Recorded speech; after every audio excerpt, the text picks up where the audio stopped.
Halaç tayfasının tarihi.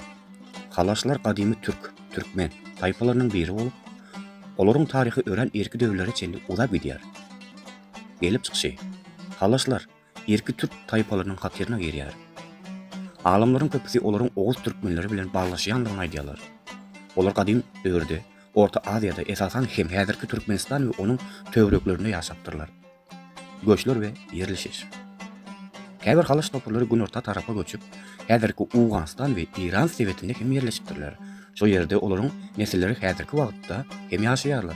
Käbir tarihi çeşmeler halaçlary aýratyn dil, aýratynlygy bolan türk halky hökmünde belläp geçýär. Türkmen halkyndaky orny.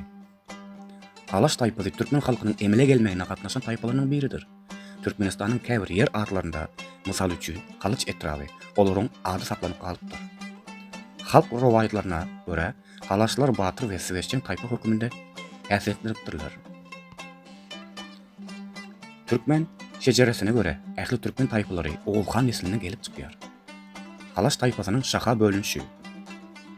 Tarihi maglumatlara göre halaçlylar bir näçe ugurlara bölünip, käbir atlar sebetlere göre ütkäpler.